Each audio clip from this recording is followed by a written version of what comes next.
Well, I'm a few days behind, as this was just revealed a few days ago, but Junichi Masuda actually made a statement on bring back the national decks, and all of us complain about them not having all the Pokemon in the game. So he said in Japanese, and then here was the English translation on Pokemon's site. This is what he said. Thank you to all of our fans for caring so deeply about Pokemon. Recently I shared the news that some Pokemon cannot be transferred to Pokemon Sword and Pokemon Shield. I've read all your comments and appreciate your love and passion for Pokemon. Just like all of you, we are passionate about Pokemon. Each and every one of them is very important to us. After so many years of developing the Pokemon video games, it was a very difficult decision to me. I like to make one thing clear. Even if a specific Pokemon is not available in Pokemon Sword and Pokemon Shield, that does not mean it will not appear in future games. The world of Pokemon continues to evolve. The Galar region, it offers more new Pokemon to encounter, trainers to battle, and adventures to embark on. We are pouring our hearts into these games, and we hope that you will look forward to join us in a new journey. Okay, I don't know about you, but this was just a giant slap across my face. And a lot of other Pokemon fans feel the exact same way.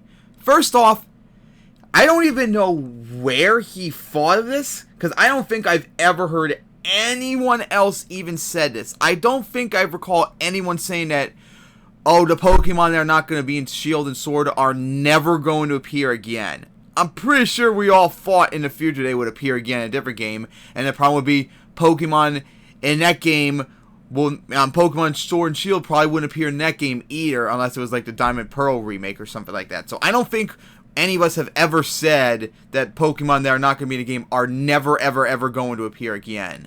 And more importantly, he never addressed the main point of ours. He never talked about the fact that they are taking Pokemon out in the first place and why they should never do that, and none of the reasons are justifiable or excusable.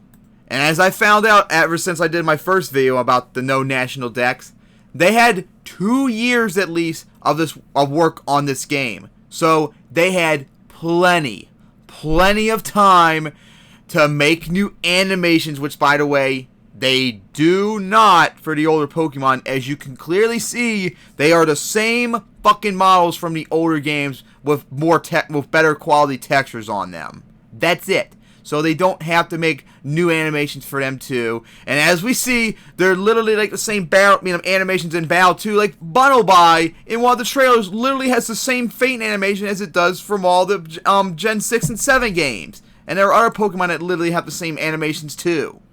So no, they had time to make them for the older ones. They could just import them in from the 3DS, and it doesn't take that long to make them, especially since they have dozens of animators who are paid professionals at this, so they had more than enough time to do this. Same goes for when it comes to money too. If they did have a budget, guess what?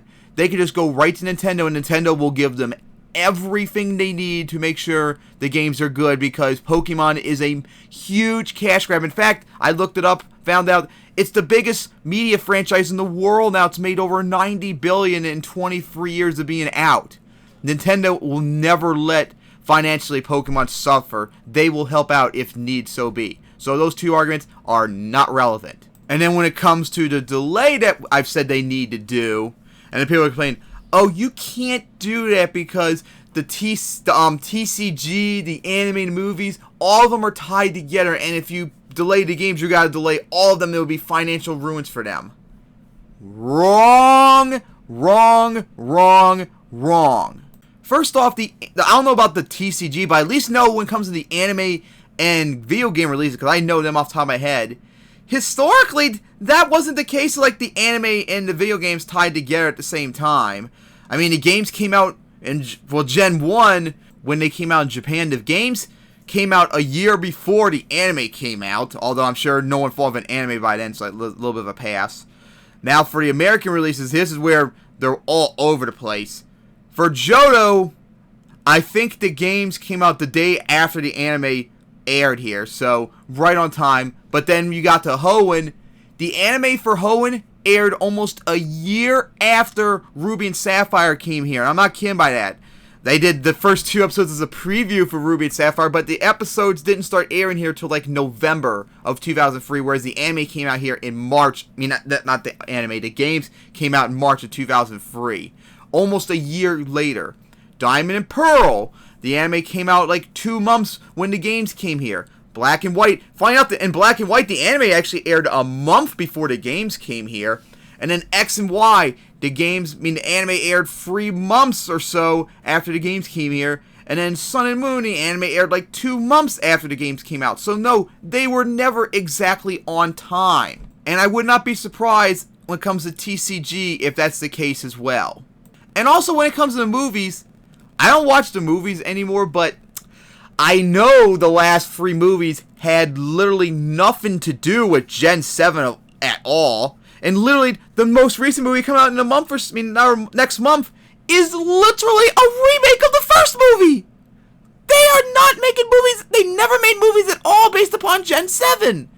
And did that make a big deal for Gen 7? No! And the way they're going with the movies, I wouldn't be surprised if they don't make a single movie about Gen 8 either.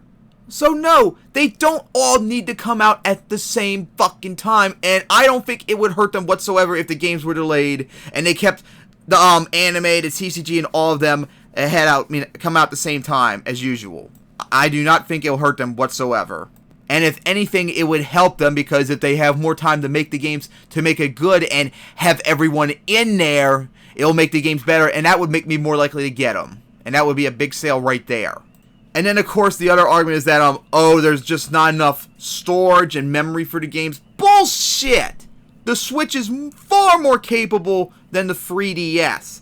If the 3DS could have over all the 800-something Pokemon on there, plus all the forms differences, because I think if you add up all the form differences, you can easily be over 900, near 1,000 possibly, or something like that. If that can handle it, then the Switch, which is more capable in terms of storage and physical capacity, then the Switch can easily do it.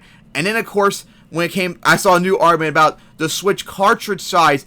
It doesn't matter if the Switch is capable. The cartridge has to be able to hold the games. Duh. Okay, first off, the files, at least for the models, are very, very small, so they don't take up too much space. Second of all, I've heard, because I looked up when I first read this, the Switch cartridge is about 3 times bigger than the 3DS cartridges. So once again, 3 times the capacity. And I actually noticed, because I remember watching a video years ago about someone talking about what if they ever made a Pokemon game where all the regions were included in it. And this person actually opened up a 3DS cartridge, and he found out that the 3DS cartridge had about 9 gigabytes or something like that. And at least for either X and Y or Omega Ruby and Alpha Sapphire when they looked into it, I think he said the game took about a gigabyte in total space. So it had 8 gigabytes left. So the Switch is going to be 3 times bigger than that. And they're going to have enough space for it. And if they don't, it's called the patches, which they add on to the game, remember, which is installed into the game. I mean, not the game, the system itself, which adds on to the game. So again, that is not an argument. There is literally not a single argument you can make to defend them cutting out Pokemon. There is none.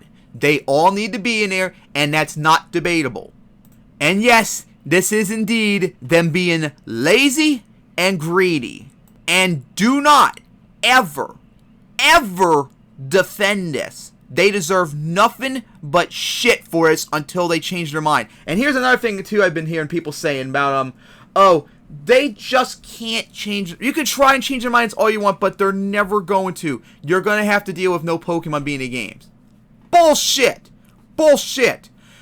Pressure from the consumers can make them change their mind. One of my best examples, which I remember off the top of my head, which I was going to use in a discussion with Harry and Vlog when we did our Liberal Assholes episode, but we never got to get around to it, was the Xbox One.